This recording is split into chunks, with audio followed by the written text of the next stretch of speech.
So 4 days of back-to-back preliminary hearings for David have resulted in some of the most damning evidence that we could have ever possibly imagined coming out. Now, a lot of people like to say that, you know, I just sit at home and read Reddit comments, but I haven't actually looked at I've looked at barely any Reddit comments other than a few scrolling in my spare time over the last 4 days. Now, that doesn't mean that I'm still not a Reddit disciple, and in this video, I'm going to dig into some of the commentary that's been going on Reddit, specifically relating to the first day of the preliminary hearings, and some of the evidence and theories that have come out from Redditors that have paid attention to what was going on inside that courtroom where I was, and David was, and some of the new theories and ideas that are coming out, because at the end of the day, I'll never abandon Reddit, even if I am literally on the scene as a journalist in the courtroom. So, you know what I'm saying? I'm not leaving Reddit behind, but there were some interesting theories that came out. And one of the most interesting ones was that David might have actually attempted to remove his own Celeste tattoo. Now, in previous reporting from the courtroom, I explained to you guys that I was shown close-up pictures of tattoos on both David and Celeste's fingers. They both had matching shush tattoos. Her hand still had the shush tattoo in very dark black ink, which made it look like it was done recently.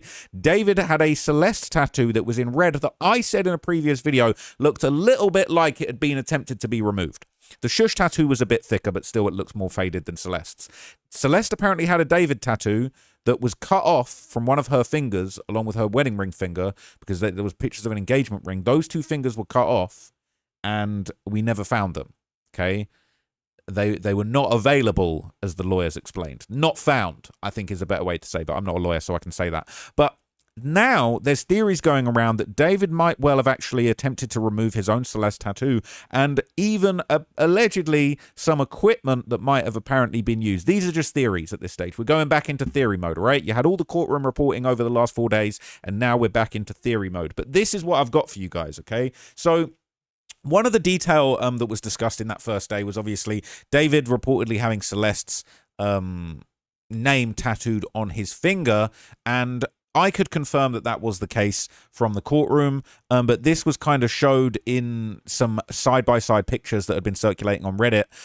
People had seen the courtroom reporting that David had this tattoo, and now people have gone back and found pictures of him and basically proved it. And I can tell you, I can confirm to you that this is absolutely true because I've seen this in the footage, and the person that made this video is 100% accurate. But I'll show you what they said.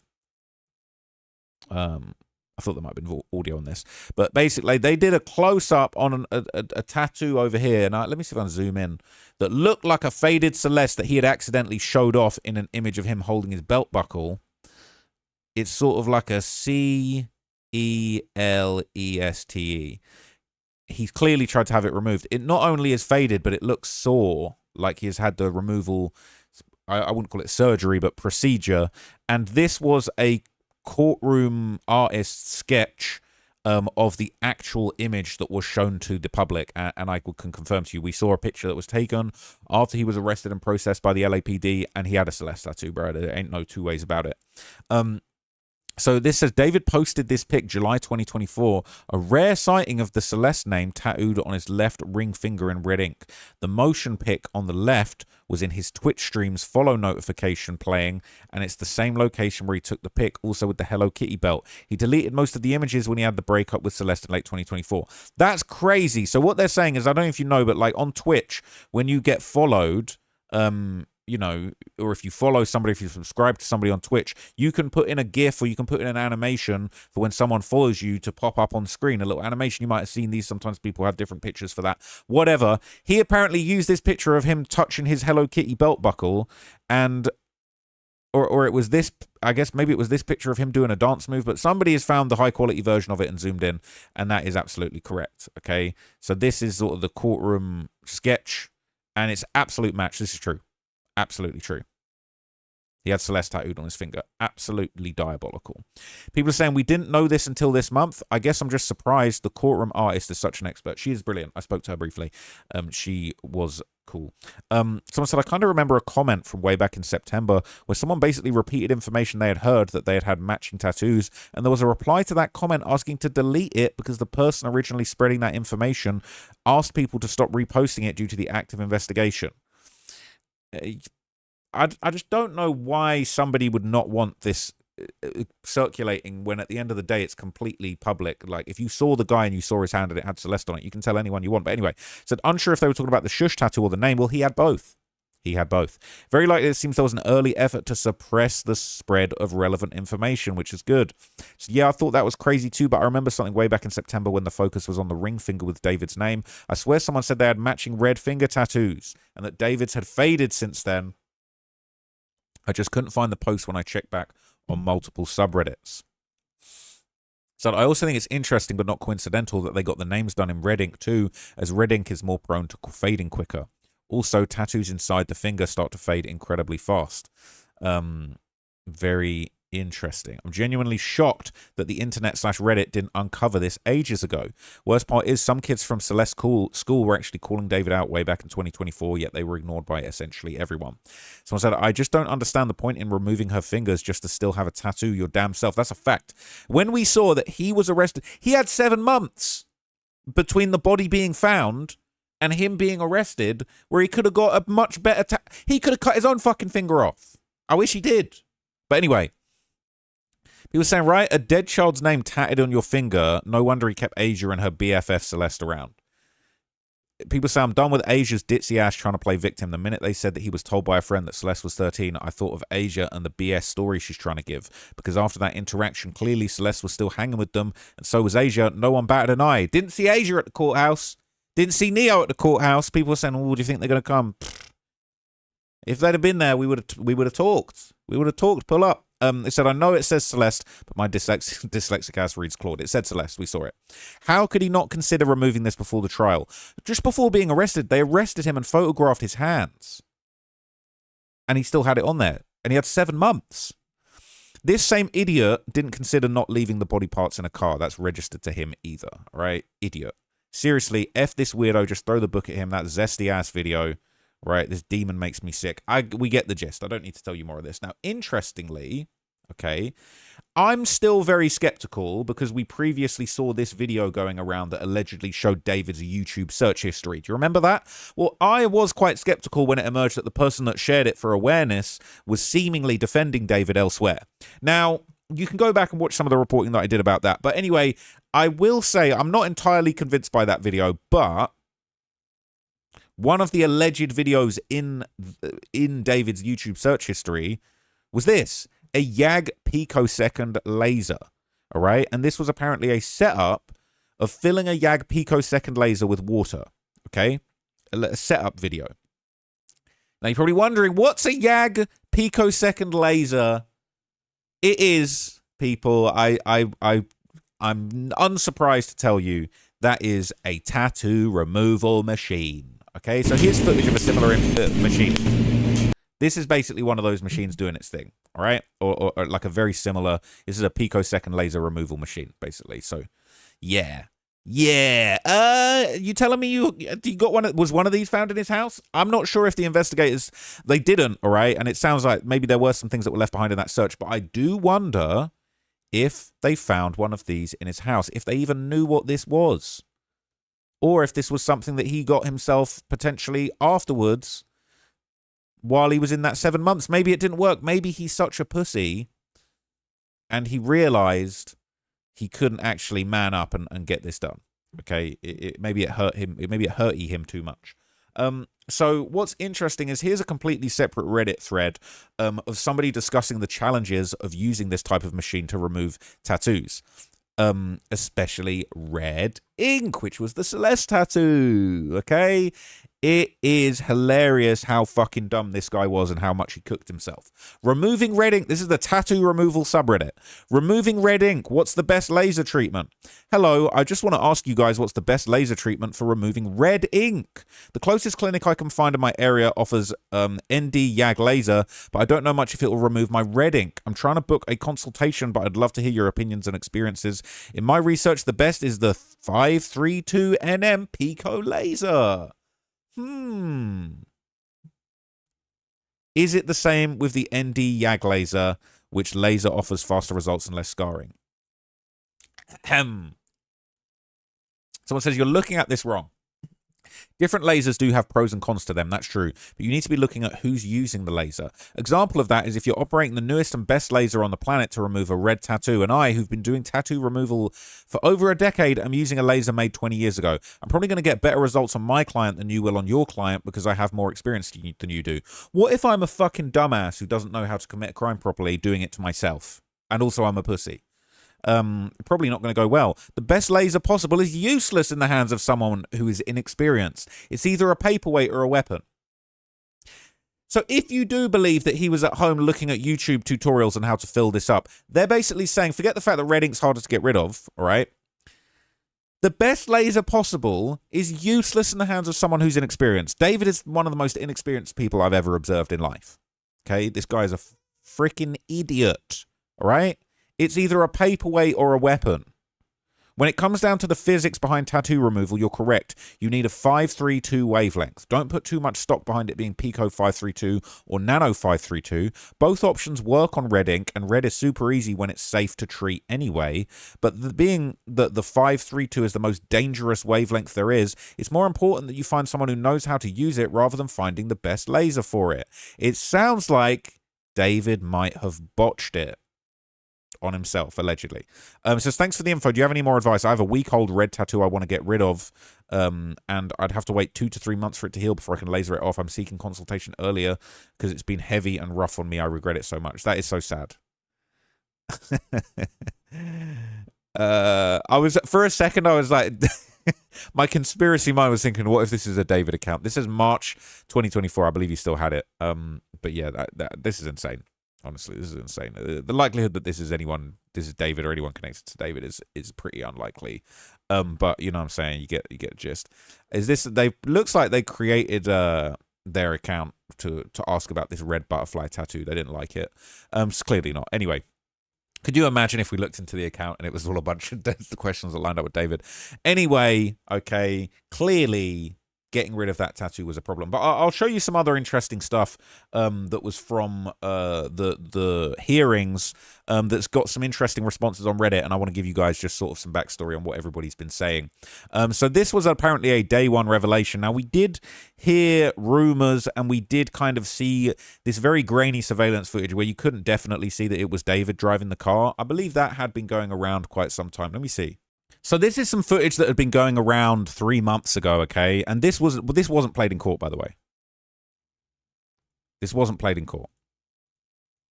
And a lot of people are saying, can you see him? Can you see anyone? Can you see anything?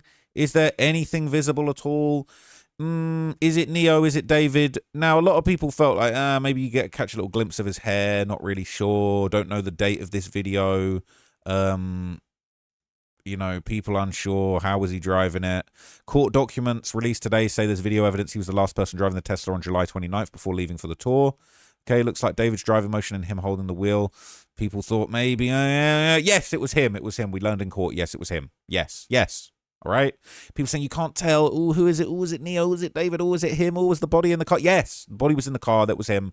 The car didn't move. They did license plate recognition from police cars that are driven in the area. Yes to all of the above. We saw him drive. Basically, they showed us videos, photos. They showed that he had driven the car to Ross Dress for Less. He left the fucking receipt for going to the last journey that he did on July 29th, 2025 to Ross Dress for Less. They didn't say what he bought. It doesn't really matter. He left the receipt in the car when the car was found with the body, all right? It was found in the tow yard with the receipt in the car. This man is a moron. And then we saw a surveillance image of him walking from the car to his house, inside his house, and the car never moved again. And it picked up a layer of dust. It was never touched again. The body was in the car when he took it to Ross Dress for Less.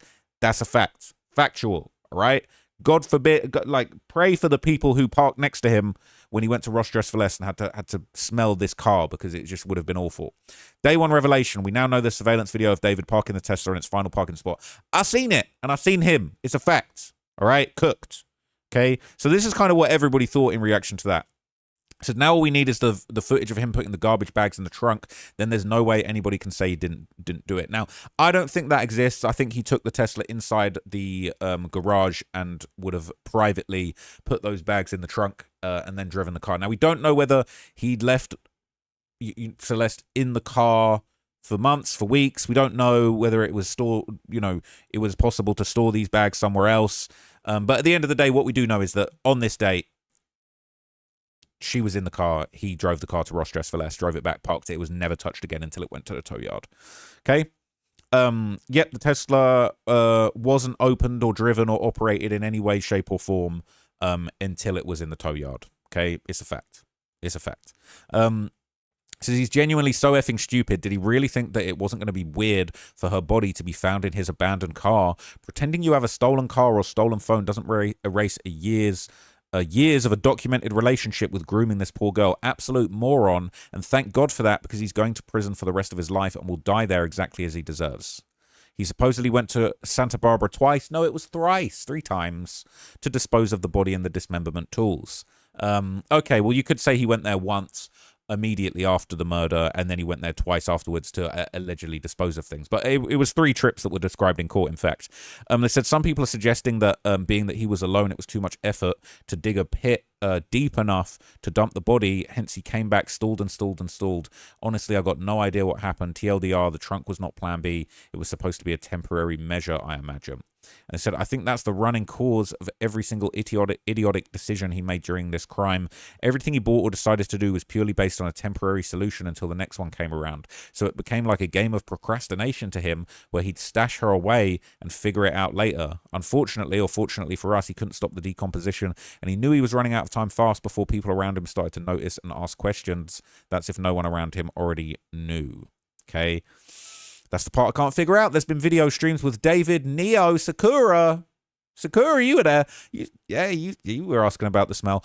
Asia, and glimpses of, I think, Vanessa and another Celeste getting ready for a party when it was known Celeste was already unalived and there was a really bad smell coming from somewhere, and he's making excuses. I can't figure out if any of the other people are in on it or completely unaware, but the prosecution is saying he lied about the smell of the decomposition, but they don't say he lied to everyone else on Earth, or whether more people were in on it with him. And before going on tour. Saying, why not just drive it home, though? That's the one thing I can't wrap around myself. Leaving it there and going on tour was pretty much guaranteeing his fate. It's 2026. There's cameras everywhere. Then you got phone records plus the fact of his Tesla. I don't think he was that stupid. The only other theory I have is that he thought she was so decomposed that they wouldn't be able to ID, and he could act like he didn't know that she was in the trunk or something. Or he wanted everyone to know because he's a messed up sicko. It's just horrific. It is just horrific. Let's skip from that because that's just looking horrible. So then, got ya, this guy's really a dumbass. I hope this plays out like the slam dunk it appears to be. I can't see how they're going to defend this in any way. They said, is the car banged up in the back, or is that bad quality? Yes, it was banged up. Wondering if there's still enough evidence to advance the trial. Wait, is this the new footage other than that grainy-ass pixel that SF was posting? It wasn't footage. It was photographs. It was a photograph of the car moving through this area, and a photograph of David as soon as he had parked that car, and they had a receipt from Ross Dress for Less, and they didn't show it, but they said they checked surveillance footage and they saw him going to Ross Dress for Less on that day in the car. brother, you got cooked by multiple Rosses. That's hilarious. But wait, where's the footage? I heard a lot of speculation. It looked like it was Neo. Folks, it was David. I seen it. I seen his fucking stupid ass. Seen him. Got him. It was him. I see him on his phone in his stupid little outfit that he wears, walking into his house from the Tesla the last time it was left there with Celeste in it. Cooked. Absolutely nosed. There ain't no explanation, but ain't going. His lawyers were flailing. They had nothing, right? They don't look anything alike. How stupid you have to be to park it around the corner. He parked it a little bit down the street and he'd walked through an alley thinking that that would somehow save him. We got a pic of you walking through the alley to your house, into your house, that was full of blood. It was crazy, okay? They showed it. They showed the image. They didn't play the footage. They showed it, and it is what it is, man. They're saying there's no way this dude killed this poor girl, cut her up, put the remains into bags, put those bags in his car, and just abandoned the car around the corner. Like, stupid doesn't even begin to describe this shit. F this guy, what total piece of dog shit, effing R. Kelly wannabe. Enjoy prison, they're going to love you. There is the absolute way. That's what happened. That is what happened. Okay, that is what happened. So another key detail that came out on the first day that people kind of went crazy for on Reddit was basically this idea that David and other people begun to use Signal after Celeste's dismembered remains were discovered. Now, I believe that this Reddit posters actually got this wrong. They never said that David started to use Signal. They didn't say he didn't, but they didn't talk about David's communications. It wasn't really about David. They weren't really interested in David. What they did say was that his mother and his management, David's mother and Robert Morgenroth specifically started using Signal and WhatsApp. They were described as encrypted communications methods, specifically immediately after the news of the body and the identification of the body came out. So it wasn't David. This person has misinterpreted what I said, because in my video, I maybe I said, you know, they started using it, and then I did specify that it was his mom and his management. They didn't mention David. Now, I wouldn't be surprised if it turned out that David was using Signal too, especially if Rob and David were communicating on Signal. Perhaps even David and his own mother were communicating on Signal. But all we heard was that a financial manager who was responsible for David's finances, he noticed that Rob and David's mother moved to Signal. So I just want to make that clear. But it says it was revealed by Trapmore Ross, that's me, who attended the preliminary hearing today, that in the following days when Celeste's dismembered body was discovered, David, that's not true. Well, that's unconfirmed. We don't know. But I would probably guess that he started using Signal too, if he already wasn't. Especially considering the fact that it was confirmed that his mum and his management did indeed start communicating via Signal and also WhatsApp. His mum was managing his properties and finances, that's true. When his house was searched, they did find the flight tickets that some of us were skeptical about. So they didn't find the tickets. They seized a desktop tower PC computer, and that had the booking information for these flights for Celeste. And allegedly, David had made those bookings himself with some kind of financial account that was separate from the one that was being managed by other people. So he was trying to keep it a secret, and it didn't work. So confirmed that those flights were real. It is indeed true. Those flights that were being circulated before from the video that was suspiciously taken down were indeed real. And it said, and apparently he ordered 3 chainsaws. 2 had no DNA evidence, and the 3rd chainsaw supposedly used in the dismemberment is missing. So basically, both the murder weapon and the chainsaw are missing. And they said using Signal for that is fucking diabolical. His mum was trying to protect him. I can't help but wondering, what else does she know? I think she was trying to protect herself. I read Celeste met his parents. Yes, that's true. So she met a much younger looking girl that her son brought with him and didn't think that was weird. Then her body ends up in pieces in his trunk and she still believes he's innocent. Boy, mom's SMH. Crazy. So I don't need to read somebody's own kind of personal account of how they would deal with the situation if that was their kid, but respect to them. The fact that there were flight tickets doesn't mean the ones shared online were actually the ones. Yes, they were. They were actually, yes, they were. They were the ones. They did confirm that the ones that, you know, essentially it was the same flight date, time, confirmed that it was real, confirmed. I believe they did say that the Victoria Mendez name was used, which was seen on there. And, it was confirmed to be those flights. They didn't show those flights. They just talked about them and said that that's what was found and that was the correct dates. So everyone knew there were flight tickets. They just used that info to manufacture a fake flight pics. Well, how did they get the date perfectly correct? They were real. Okay, guys, I'm sorry to say it. Those are real. They're good at capturing the essence of the tickets. I'll give them that. Unless they knew the exact date and the exact flight, they could have fumbled it and accidentally used the Houston flight. That London flight on the 28th of September was confirmed, and they were there for 2 weeks. That was confirmed in court. And this person, the booking reference on that flight ticket was real, and that checked out when you put it into the online receipt generator for the airline. We don't know for sure if the online images were fake, with the skepticism about the authenticity. In the end, what matters is that he did in fact fly her out the country. It was true. I do love this because it's like now everybody that hates me on Reddit that loves to go, oh, you don't know if that's real, bro. I was there. I know more than all of you guys. I'm sorry. Shout out to my Reddit gang, right? But like, bro, I'm gonna cook you guys. If I see you guys putting misinformation out here, I saw somebody trying to say, oh, Ross put out a video yesterday with an AI thumbnail. Cap. I made that thumbnail myself. I created iMessages using an actual photo editing software based on what they actually said in their iMessages that I'd written down by hand in the courtroom. So ain't no AI on that, all right? Just because I've got a clips channel that somebody else runs and they made a sort of like an AI zoom out of David so that they could put some more information into the thumbnail to better help people understand what was going on. People are like, he uses AI thumbnails. It's like, bro, the guy running my clips channel used like used AI to edit a picture of David to just like make it a better resolution and kind of move him back a little bit so that we could fit more stuff in. Like, come on, guys, you got to come up, you got to do better than to come at me with this bullshit. Anyway, sorry, I'm getting way off track. It's not about me, it really doesn't matter. But I do feel like this week I've really proved to people how much I do take this reporting seriously, and I'm really glad some people are seeing that.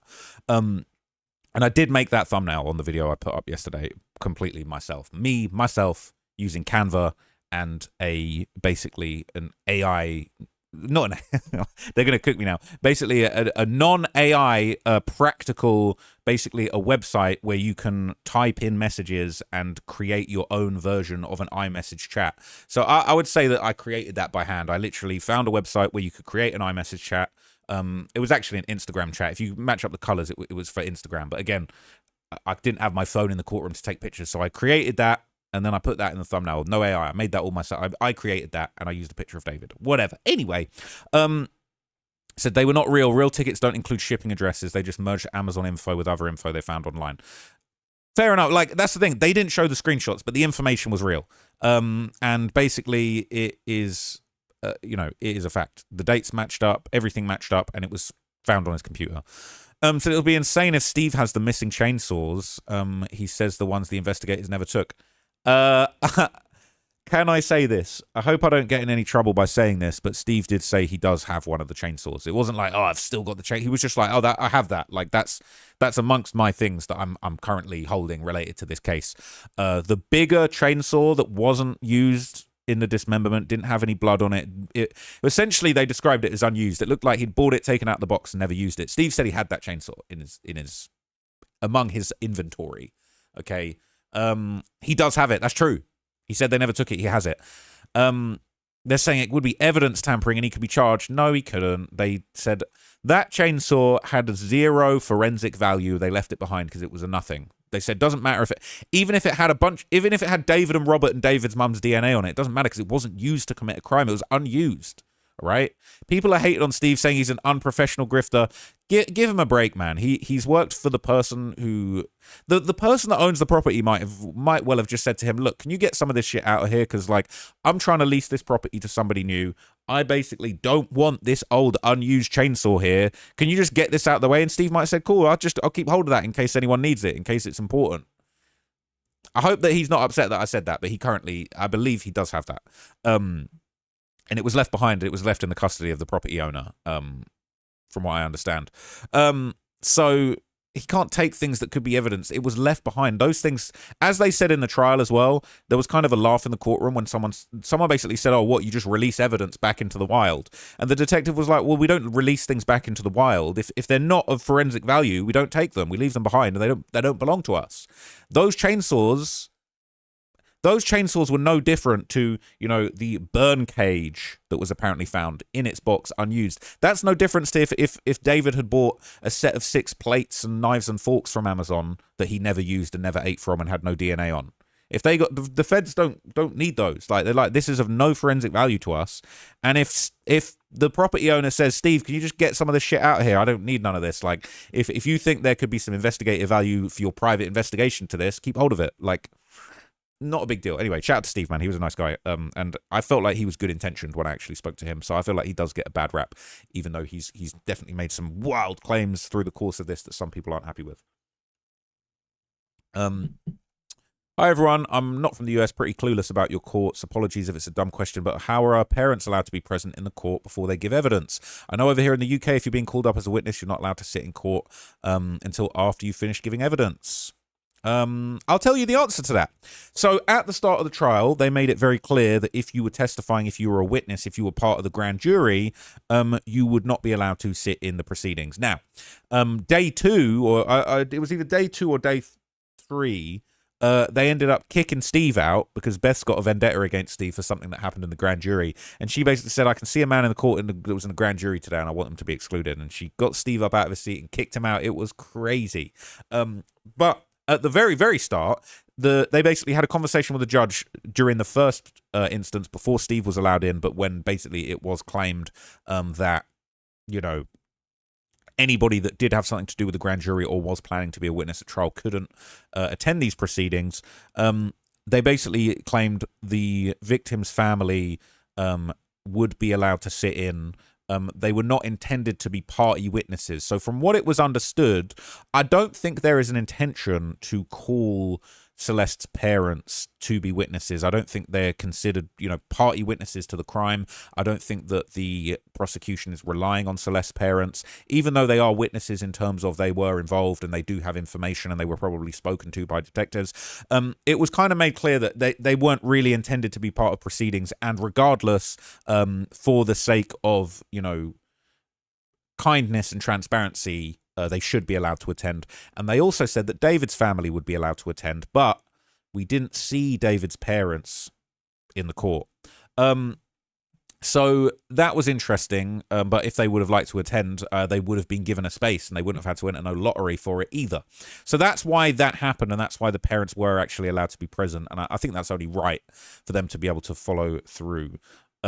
So wait, it was 3? I thought it was only ever 2. Prosecutor said a third chainsaw delivered from Home Depot via Postmates, and that has never been found. The iPhone 16 that David disconnected from the Tesla is also missing, even though they got records from the cloud. Facts. Also, no murder weapon, no chainsaw. Is David's DNA on the plastic pool or cadaver bags? I'm thinking no, and this is why the case isn't open and shut.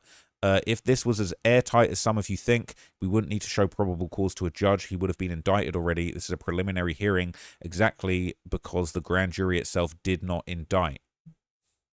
That's an interesting way of putting it, all right? So I wonder if this person is legally qualified. Do I want to read all of this? Even if it's not an open and shut case for the state, there's also the fact that there's a barrage of federal crimes being sat on at the moment that can also bring about a life without parole or a death penalty sentence too. Look at what hasn't been charged by the state, which we know they have evidence of. One's got to wonder, why not throw everything they have at him, right? Because this is their backup option. If the state fails to make the first-degree murder stick, under the dual sovereignty doctrine, the federal arm of law enforcement has about 3 options of charges with the specification that they resulted in her death alone, with different standards of proof too. In addition to, they have the illegal videos and trafficking. Let's skip that. For example, even if a Fed jury somehow doubted the direct mechanics of the killing, federal prosecutors can secure a life sentence or the death penalty by proving child exploitation resulting in death, because the state has already documented that Burke begun an adult relationship with Celeste when she was 13 and he was 18. The feds can assert federal custody over the child abuse aspect. If any digital photos or messages of an explicit nature were sent over the internet, it becomes a federal capital exploitation case. Yes, they did. That happened. We didn't see the pictures, but they confirmed in the court that these illegal images and videos were transmitted over devices. If a death occurs during the course of the federal young and exploitation, the perpetrator faces the exact same penalties as first-degree murder. Ooh, didn't know that. At the moment, the state are running the prosecution. This should fail in any way, then the feds have a whole range of charges against Burke that would result in the same outcome. He's fucked, whether fully by the state or combination of state and federal charges or on a solely federal level. Realistically, though, the state's first-degree murder case is pretty much airtight. This guy literally has a digital paper trail showing he ordered a body bag, shovel, and chainsaws right after she vanished, and her remains were found in his own car. So I don't expect they'll need to charge on a federal level. It's hell of a safety net, though. There was some mentions of a federal subpoena, I believe, being used to get his phone records. It was kind of the sort of a... But there was one mention where they were just like, oh yeah, well, if the feds basically got hold of that information, it was like, whoa, okay, you're fucked on all fronts. You're fucked on fronts that I didn't even know existed. You're fucked on fronts and backs, all right? Let's move on. Okay, so shout out to Mark the Shark, brilliant true crime reporter who has come through and done a lot of really diligent work on this case. Shout out to him. He's commented on some of the people who attended the hearing. I don't want to say too much. And seeing Steve get thrown out, a girl was thrown out for using Google Docs, a live Google Docs that someone else could see. I don't want to say the wrong thing, so I'm just going to let you know what this is. I'm not going to share conspiracy theories of things that I thought were going on in the courthouse, because I don't want to get in trouble. But they said Mark the Shark seeing suspicious David supporters in court. They said bunch of random, never before seen people getting picked for seating lottery all of a sudden show up to support David. Here's what I will say.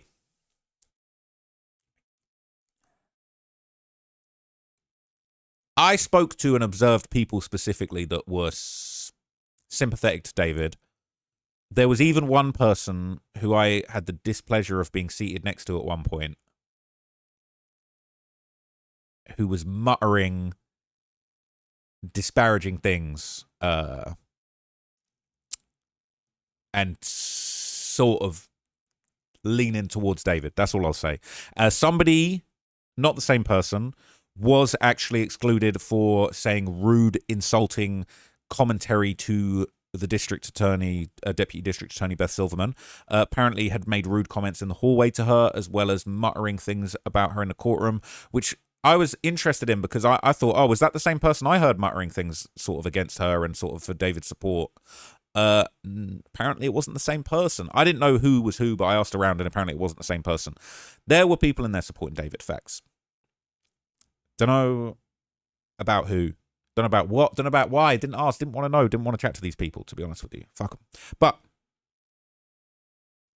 also, there were people that were winning the lottery every single day. I'm not trying to... I think the lottery was fair and square, but I think maybe some people had methods, because I see someone win all 4 lotteries. I saw one person win all 4 lotteries, and I'm thinking, okay. We were saying, how could anyone support him knowing all the evidence? Look, I was actually annoyed because I was sat there just trying to pay attention, and I got someone next to me like talking to themselves like, yeah, we're gonna have to prove that. I'm thinking, bro, shut the fuck up, bro. You are so annoying. I'm not even acknowledging your existence, but like, I wish you would just burst into flames and spontaneous combustion and just go away. People are delusional. So they're saying, was it possible they were paid actors by David's team? I can't believe that that's a thing, but nowadays, I honestly am just shocked. You know what's interesting? I believe they are doing that. You can get supporters to show up if they're just delusional fans. That does nothing for public opinion. Show me anyone with real ties to David that supported him, not because they're being paid either. I mean friends, other relatives, and acquaintances. There's people, man. There were people. It's disgusting. It made my blood boil. When somebody was at like doing, I'm not going to say too much. But there were people that were basically that vibe, and like saying his mother paying for supporters to show up. I don't know about that. Also expected lottery back in effect. I said, what identifies them as supporters versus general public in a city of 10 million people who may be interested and just want to sit in for themselves just because they aren't known on socials? Generally curious, no shade, but wonder how you would know unless they were in his merch or something. This is where I can basically, people saying maybe chanting, holding signs. No.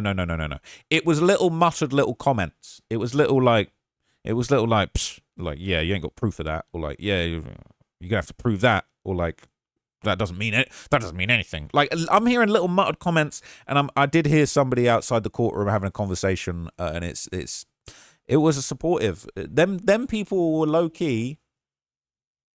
They didn't break that's the thing. I didn't observe it. I don't know who got thrown out for making a rude comment in the hallway to the district attorney, deputy district attorney, but yeah. So this person, shout out to this person. I was one of the lottery selections. Just a random citizen interested in the proceedings. No Burke supporters in the group. None. Justice for Miss Rivers. I observed at least one.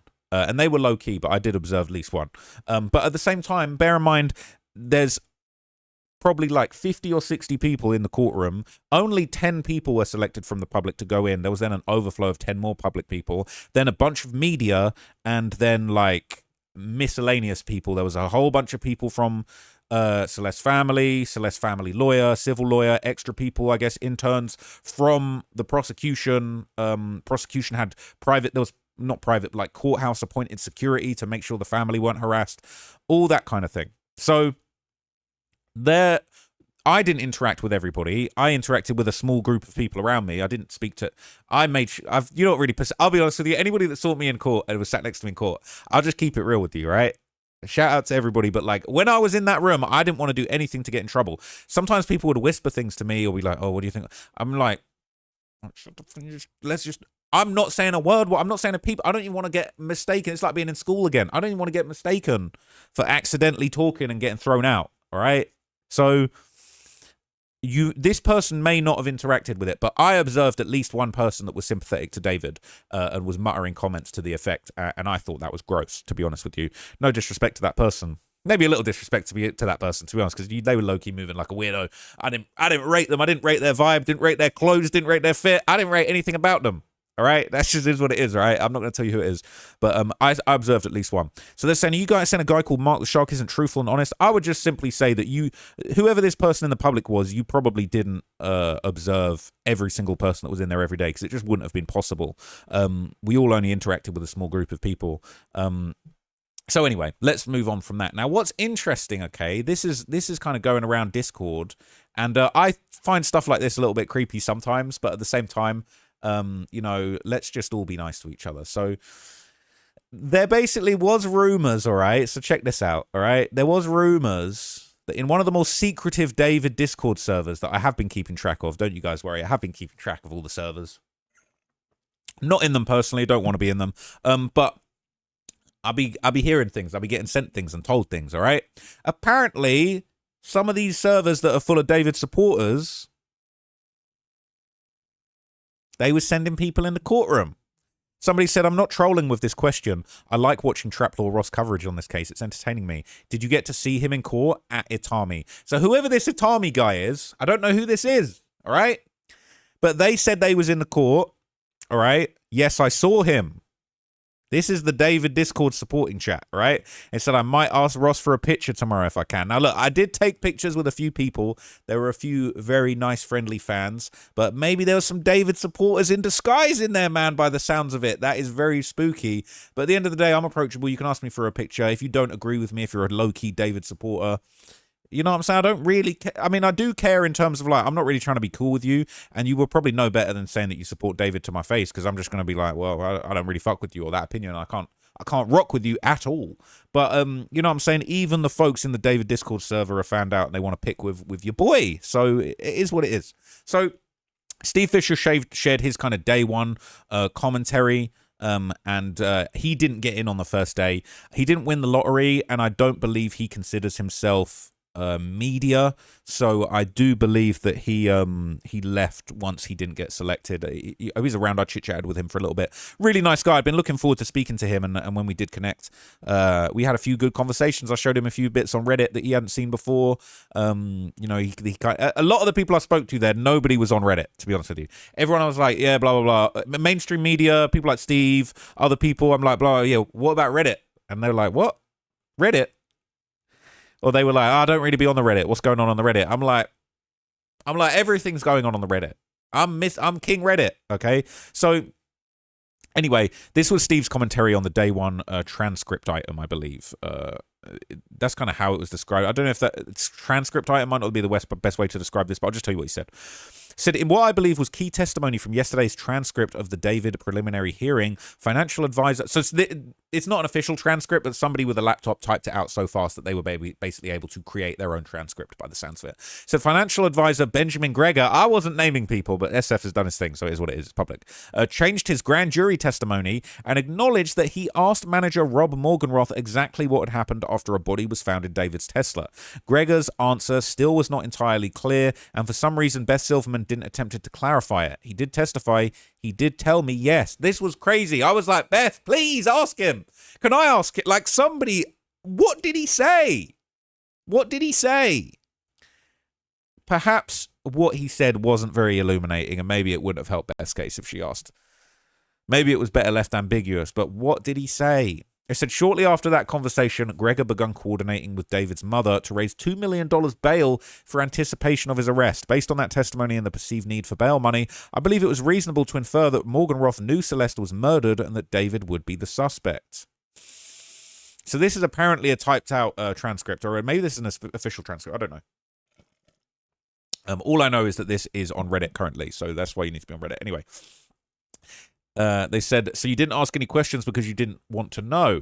He said, I recall portions of that. Yes. Is that true of your testimony today? True. He said, I'd say my testimony today is true. They said, okay, so when you said at the grand jury you didn't ask Rob any questions because you didn't want to know, that wasn't correct. He said, I'd say that's not correct. Yeah. He said, okay, what questions did you ask Rob about the details? He said, I asked Rob plainly what had happened. He said, and what did he tell you? He did tell me yes. I was like, why ask it? What did he say? But she didn't want to put that out there. Maybe she knew better than to give the people all the salacious details that they wanted. I said, how many times have you spoken to Rob since he returned from that tour and the rest of the tour was cancelled? They said, regularly. Said how many times approximately? From September to the end of approximately September, probably a handful of times, maybe 2 or 3 times out of the month. I'd say pretty regularly, at least once a week now. So when you testified at the grand jury, you'd spoken to Rob 50 or 60 times since the tour, and that was in February of 2026. Would that have been correct? He said, that's correct. Yes. Okay. Back in September 2025, after the tour, the remaining portion of the defendant's tour was cancelled, and prior to any arrest in this case, is that when you begun discussing money and bail with Colleen? They said, yes. They said, was there a certain amount of bail that the two of you were trying to put together? They said, I believe we were trying to raise $2 million. And at some point, did you discuss or start to process putting the 2 homes that the defendant purchased into or to post them as collateral for the bail? It said the Cypress house was the intent to add as collateral. Yes. The Hempstead house was never supposed to be used for collateral. They said, which one did you say was going to be used for collateral? He said, Cypress. Do you remember testifying the opposite and that you used the Hempstead house was probably that was worth more and that was the one you were using for bail? And so David's second lawyer objected. He said, Your Honor, I'm going to object continuing this line of questioning. It isn't relevant. She said, overruled. The court will allow it. I'm trying to hear. And then he said the Hempstead house was definitely having more value, but it was where Colleen, Dawood, Caleb, and Emily were living. And then Beth said, yes, but that wasn't my question. My question was, did you testify at a grand jury? To be continued. All right. I can't remember what exactly was said after that, but that was the info. So they're saying, where are you getting the court documents from so I can look? I guess this is how you get them from the LA court report. They charge $100. I didn't even know that. That's interesting. I'm good on getting that right now, to be honest. They're saying his mother is filthy. Does this mean that he may have told her he did something bad and that's why he needs to raise bail? It took months to arrest him, so surely that's the case. His mother should be charged too, honestly. What a disgusting individual who is a mother to a young girl. I feel bad for Caleb and his minor sister. They said, I'd love to be a digital fly on the wall for the conversations he had with his family in the week prior to our identification. Mommy, someone stole my car. I don't know what happened. And then a week later, it turns out to be the girl she'd met before multiple times who turns out to be 14, as if she didn't know that, at least deep down. And then if he fed her some sob story at first about how he didn't know what happened and she believed it, she's dumber than a bag of rocks. I would be so mortified. Beyond mortified if I were his mom. I would be begging her parents for forgiveness for ever giving birth to him and offering them all the support and help they need. She knew. That's why they transferred the houses out of his name. And this is from the Rolling Stone article. This is true. It says Gregor, who said he still works for the Burke family on a $7,500 monthly retainer, estimated that David had generated roughly $10 to $11.5 million in gross earnings through recording, merchandising, and music publishing deals. He also confirmed that he discussed transferring Texas properties held in Burke's name to his mother, Colleen. Do you remember testifying the reason you told her to do that was to protect the estate from a civil suit? So the family wouldn't be able to obtain those? The victim's family wouldn't be able to obtain those houses? I do recall, yes. Yes, correct. Absolute scum of the earth. Absolute, just disgraceful. So many of these people are guilty as F and knew something sinister happened. Yeah. Why didn't she push further? I'm thinking because there's so much incriminating evidence, she's letting these people get caught in the web of lies. I'll be real with you. Now I've kind of read this again. They're saying it would have been considered hearsay and the defense would have rightfully objected to it. Gregor would be retelling what Morgan Roth told him. It's more appropriate to ask Morgan Roth directly. I expect this to come up when he's called to the stand. They're saying hearsay is not allowed in a preliminary hearing. I wonder whether because his explanation wasn't juicy or on point enough to actually be used. Anyway, okay. Another thing, they're saying now Steve is a better lawyer than Silverman. He needs to move on.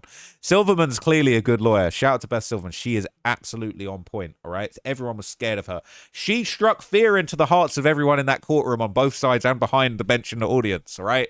Nothing but good things to say about Beth Silverman. So this was the confirmed yearbook photo that David had shown to the police during the body cam footage when they actually came to his house. And basically, this was the image. I described this image. I didn't realize this image was out there publicly, but this indeed was the image that he showed. We did see proof of that. We saw him showing it in the video. We saw a close-up of the image. We saw a close-up of David showing it on his phone. It's a fact, all right? He showed them a 6th grade yearbook photo of Celeste and a missing persons flyer. She looked about 11 years old in the photo and was wearing a Batman sweatshirt. He was like, oh, she told me she was 18. That's all I can say. This is sickening. How does she look 18 in this photo? Not even the devil himself wants David, man. That's a fact. I think the devil is watching this hearing from down in hell, just going, Jesus, I don't even want to meet this guy. I hope he gets life and not the death penalty, because I could do with 80 more years before I have to meet this piece of shit. They're saying him having this photo and actually showing it to the police is crazy. They searched his house that day, and I bet she was at Lane Cooperstein's residence. Operation Awesome might have had a few more loyal soldiers, mightn't it? Who else were the loyal soldiers of Operation Awesome, the operation to kidnap a child from her family home? We know that the bodyguard, I won't say his name, but the bodyguard was in on that. Who else was privy to Operation Awesome? Where was Celeste when the cops knocked on the door? That's what I want to know. We all want to know. Hopefully we find out, all right? Hopefully we find out. But yes, this is a disgrace, all right? I'd be more likely to mistake her as 8 than 18 in this picture. He is one sick MF, all right? She might look a little older than in other pictures I've seen of her, but it's likely due to the more professional photo setup of yearbook photos. But that is a literal child. It's a literal child. She does not look 18 here, you fucker, right? She was 11 in that pic. Something about the Batman logo is heartbreaking. That's so sad. She was just a cool girl. She liked superheroes, Stitch, Hello Kitty, and she deserved to grow up and experience life. She deserved to enjoy her interests for a long time. She deserved a good life. It's so sad. That's a fact. Yeah, I don't want to get upset again, but yeah, just absolutely ridiculous. We know what's going on with that, okay? Yes, that's a lie. Last time you saw her was 2023. No, they did a live stream in January of 2024 in that house, all right? Fucking liar. So obviously I already kind of broke this down in a previous video, but I'll show you the Reddit post. I described specifically in my video, I wouldn't be surprised if whoever made this Reddit post watched my video and then did the reverse engineering themselves. But anyway, all right, this was a breakdown of the specific Amazon items that were purchased. It was these exact items that were purchased, that pool, you know, that chainsaw that was allegedly used in the dismemberment. This was the body that this was the body bag that the head and torso was found in. This was a chainsaw that was found at the property that didn't have any blood in it. I believe this is the one Steve has. These XL laundry bags, I don't think these were ever recovered. So that makes me wonder if these were used to put some of those other things inside. This was the mini hand chainsaw. It would have been pink. And that was not found with any blood on it. Bunch of shovels, never found any of the shovels, okay? This heat-proof mat was never found. This mop was never found. This pink chainsaw, this mini chainsaw, there was only one pink one. That last one was just a different color, but this was the one of the exact color. And the burn cage, which was found, never used, never recovered, basically. So yeah, they're saying, how do you even purchase all of this and think nobody's going to suspect him? That he's not the evil mastermind people try and make him out to be. This looks like the purchase history of someone who typed how to hide a body into Google. Keep seeing those headlines all over about the case potentially getting dropped because of not enough evidence. If not enough evidence, why is it evidence shaped? Like, it's not every day some man-child orders 2 power tools built for men with superior testicular fortitude. My guess as to why he didn't end up using the chainsaws because his little arms couldn't grip and control one properly. Too hard. All right? Chainsaws are scary as hell. All right? It's insane. You know why he didn't use the pink chainsaw? Because it takes oil, and he realized the fumes would be too bad in the enclosed room. But I question even using a chainsaw at all. Seriously, he probably could have buried her out back, and she would have just been missing. It says, yeah, the other ones are electric. So is that gasoline powered? You have to put oil in it? That's a battery on the bottom of it, no? Or is it the big one? Does this one looks like it needs oil because it's got a little cap. But the Makata, that must have been battery powered. It looks kind of battery powered. I don't know. It's looking battery. It's giving battery vibes, but I don't know. I've never used one of these. I hope I don't ever have to use one of these, to be completely honest with you. But they're saying this makes me sick. This is just horrific. So there were courtroom sketches from the brilliant sketch artist who did her thing on the trial. They said both by Bill Robles and Mona Schaefer Edwards. We were seeing, you know, these all the Amazon listings, his tattoos, the Celeste and Shush tattoos that were found, the shovel. That's Celeste's parents. Sort of having a tearful moment in the public gallery there as Beth Silverman in a sharp red blazer, you know what I'm saying, sticks hot piping justice up David's backside live in front of everybody. This is Blair Burke kind of, you know, comforting David. He sort of, there was a lot of comforting and shoulder rubbing going on, as if just making sure that invoice gets paid. There he is, looking shifty as hell. I couldn't see his face. Obviously, the courtroom illustrator is allowed to sit at a position where she would have obviously been much better able to see David as him sort of hunched over. He looks like he's aging quickly because of this, and I'm glad to see that.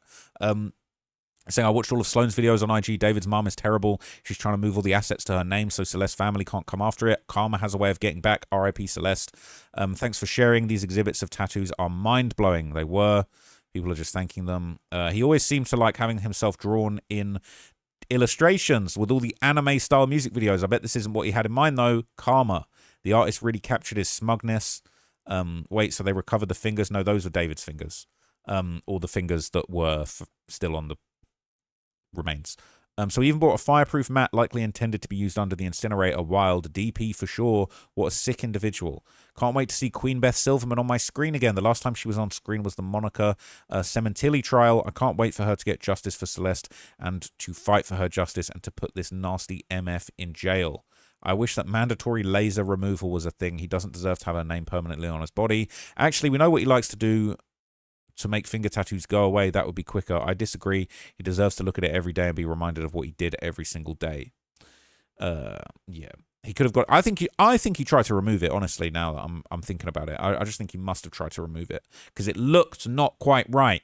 And as we saw from that testimony from Reddit, someone that actually removes tattoos, they said, look, if you're an amateur, you ain't going to be able to get a tattoo removed. You need to know what the fuck you're doing.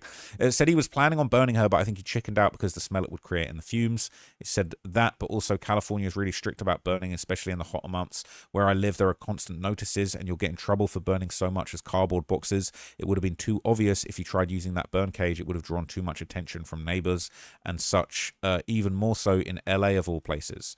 I think he just figured out it was a bad idea. He's not from the West Coast. Probably didn't think about it when he bought the burn cage. But California and the whole West Coast are really strict on burning. We get the gist. So the last thing that I want to bring up is just the general discussion of Celeste's family appearing in court. And I guess TMZ actually had photos of them arriving to court with their lawyer. That's their lawyer there. So yeah, that's kind of the backstory of that. And this was TMZ's article. I don't need to click through to TMZ. It says Celeste's parents made the trek into court Tuesday looking serious. They arrived for the preliminary hearing in David's murder case. Jesus Rivas and Mercedes Martinez were spotted walking down the street in downtown Los Angeles, holding hands on their way into the courthouse and looking solemn. Celeste's parents have attended some of the prior court proceedings, so it's not a total surprise to see them in court today, but today's prelim wouldn't be any easier for them to stomach, as the prosecutors laid out mountains of evidence as they try to convince the judge there's enough to warrant a murder trial. So this is kind of all stuff I've already heard before. They're saying, whatever happens, I hope media doesn't chase them down the street into the parking lot at the end of a long day. Last time, this is what happened, and it was not okay. If they're at preliminary, this means they won't be testifying, or is that on the table? They would not be testifying at this. For the record, they had their own court-appointed security, so nobody was giving them no nonsense, no hassle. I don't think anyone could have spoken to them if they tried, and they were treated very respectfully. They were very dignified. Absolutely no complaints with how the family were treated, even though it seemed like there were some undercover David supporters in there. As far as I'm aware, obviously I didn't have eagle eyes on the family the whole time at all, but it seemed like they were very well protected. They had a lot of security. They were treated very respectfully by everybody, and yeah, thankfully that's the case. People are saying I feel so bad for them. They're walking into real life horror in the court. Mark the Shark said on live stream the mother broke down during the hearing. I can't imagine the guilt they had to live with. It's so easy for people to say, oh, they should have paid attention to her. We don't fucking know everything. We know they tried to keep her away and took her phone away. David smuggled in a secret phone. Operation Awesome. David was trying to kidnap her from her family home with a security guard, right? So at the end of the day, people need to shut the hell up about the family. They did nothing wrong. And David had a fucking secret security guard that was apparently willing to camp outside the house while he kidnapped her in Operation Awesome. So, and obviously we'd heard that, you know, the mum would sleep in her room to make sure she didn't sneak out. And little did she know that David had a whole security guard outside ready to help with the kidnapping, all right? I don't think the parents were allowing her to do this like many people seem to think. They clearly tried to stop her. Yeah. Okay, I'm not even going to entertain any of the negativity about the parents because I just don't agree with it. But anyway, this was kind of a little update of everything that went around on day one. Obviously, I'm in a whole different time zone now because I'm just like, you know, I've been so busy with the trial, it damn near broke me down yesterday. I've kind of bounced back. This is all stuff that we've been gathering through the week, and what I'll probably do over the next couple days, or maybe it'll be into next week, but what I'll do is I'll do another video on each of the days of the trial as far as anything interesting that came out, any of the Reddit response, all of that stuff. So hope you found that useful. I'm still keeping you guys updated. I'm going to do a few more videos on other things. I might do another David video on some unrelated evidence, and I'm going to do an update on the Tate brothers. Excuse me, talking a bit too fast today. So I hope you found this useful. I hope you find the other videos I do useful. Appreciate you supporting the coverage, and I'm out for now. I'll let you know if I hear anything else. Peace. Thank you. Bye.